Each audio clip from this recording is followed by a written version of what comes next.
Assalamualaikum warahmatullahi wabarakatuh. Perkenalkan, nama saya Fitriana Salsabila dari jurusan Bimbingan dan Konseling Universitas Sultan Ageng Tirtayasa angkatan 2018. Video ini dibuat untuk memenuhi ujian tengah semester mata kuliah mikro konseling. Dosen pengampu Ibu Rauda Zaimah Dalimunte, MPD.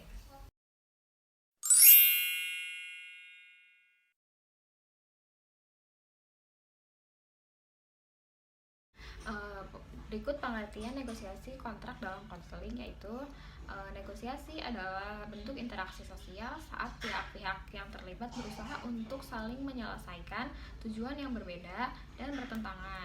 Negosiasi merupakan suatu proses saat dua pihak mencapai perjanjian yang dapat memenuhi kepuasan semua pihak berkepentingan dengan elemen-elemen kerjasama dan kompetisi, termasuk di dalamnya tindakan yang dilakukan secara berkomunikasi, kerjasama, atau memengaruhi orang lain dengan tujuan tertentu. Kontrak atau perjanjian adalah kesepakatan antara dua orang atau lebih mengenai hal tertentu yang disetujui oleh mereka. Di sini, kontrak lebih kepada menggariskan kegiatan ketika proses konseling tersebut berlangsung.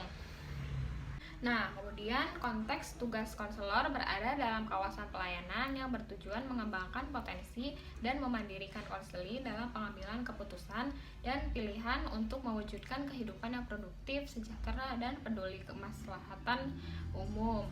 Pelayanan tersebut dimaksud pelayanan bimbingan dan konseling. Konselor adalah pengampu pelayanan ahli bimbingan dan konseling, terutama dalam pendidikan jalur formal dan non-formal.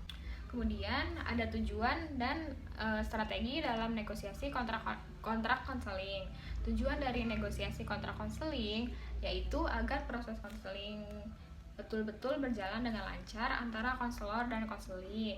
Oleh karena itu, konselor dan konseli harus membuat kesepakatan di awal melalui kontrak konseling yang dilakukan. Pada tahap pertengahan konseling, biasanya pembicaraan konseling itu tidak berjalan seperti apa yang diharapkan konselor. Maka konselor harus memiliki strategi dalam mengarahkan konselingnya agar tetap berada dalam pembicaraan atau sesuai kontrak yang dilakukan konselor dan konseli. Kemudian ada pun strategi negosiasi dalam konseling. Pertama, ada mengkomunikasikan nilai-nilai, yaitu agar konseling selalu jujur dan terbuka menggali lebih dalam masalahnya. Yang kedua, memberikan pengarahan kepada konseli agar konseli terbuka pikirannya untuk mempunyai strategi baru dan rencana baru dalam melakukan pilihan dari beberapa alternatif yang diberikan konselor. Kemudian ada macam-macam negosiasi kontrak dalam konseling, yaitu kontrak waktu, artinya beberapa lama waktu yang diinginkan selama pertemuan oleh klien dan konselor, dan konselingnya pun tidak keberatan. Kedua, kontrak tugas, yaitu tugas apa saja yang dilakukan konselor dan klien. Setiap konselor dan konseli memiliki tugasnya masing-masing. Yang ketiga, kontrak kerjasama dalam proses konseling, yaitu menggariskan kegiatan konseling termasuk kegiatan klien dan konselor. Artinya mengandung makna bahwa konseling adalah urusan yang ditunjang dan bukan sebagai pekerjaan konselor sebagai ahli. Berikut ada contoh percakapan antara konselor dan konseli. Jadi hari ini kita akan melakukan proses konseling selama 45 menit. Apakah kamu merasa keberatan? Kemudian konselor tersebut menjawab, sepertinya jika waktunya 45 menit tidak akan cukup, Bu, karena saya akan melakukan kegiatan lagi. Kemudian konselor tersebut bicara lagi, oh gitu, bagaimana jika dilakukannya 40 menit? Konselor tersebut menjawab, sepertinya masih tidak bisa, Bu, bagaimana kalau 30 menit saja? Konselor tersebut menjawab, oke, tidak apa-apa, jadi proses konseling kali ini dilakukan hanya 30 menit saja. Nah, jadi kesepakatan seperti itulah yang ada dalam negosiasi kontrak dalam konseling ini.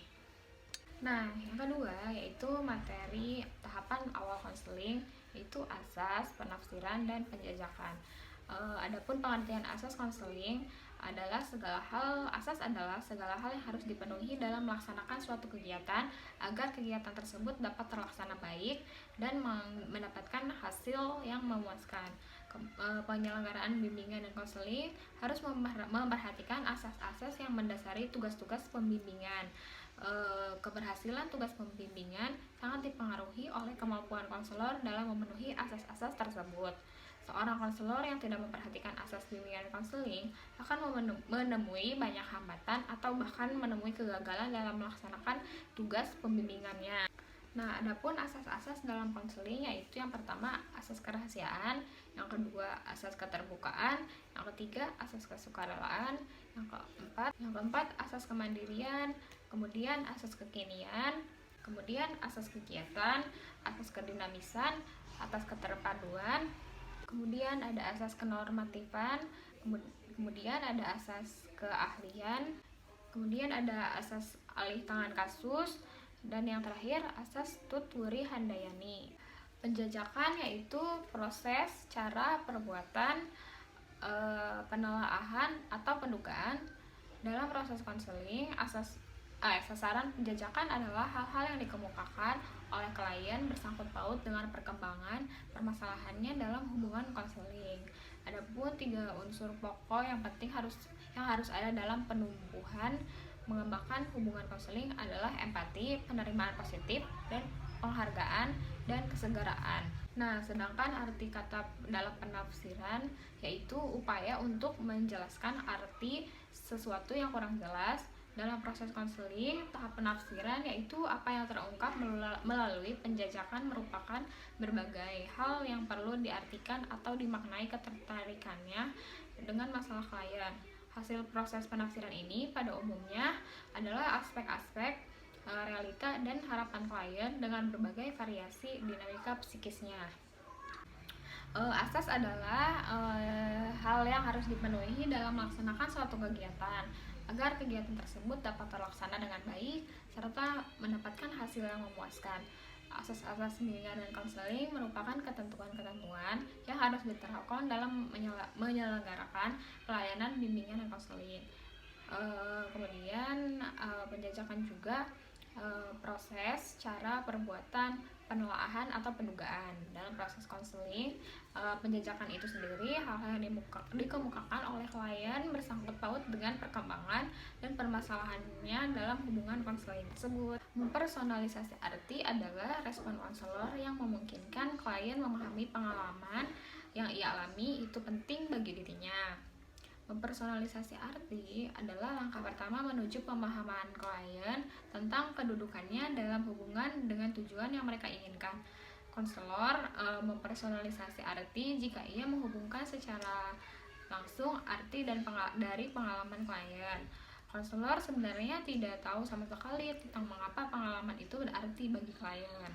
Maka mengenai mempersonalisasi masalah, menyatakan bahwa mempersonalisasi masalah adalah langkah transisi yang penting untuk menuju tindakan.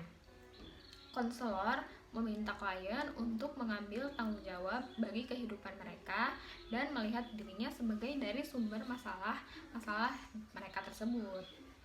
Kemudian, mempersonalisasi tujuan adalah tahap transisi yang paling sederhana. Jika konselor telah mempersonalisasikan masalah secara efektif, ia akan dapat mempersonalisasikan tujuan dengan mudah. Caranya dengan menentukan tingkah laku yang merupakan kebalikan dari masalah yang dipersonalisasikan. Dengan demikian, tujuan atau keinginan yang ditentukan oleh masalah atau defisit yang dihadapi sekarang.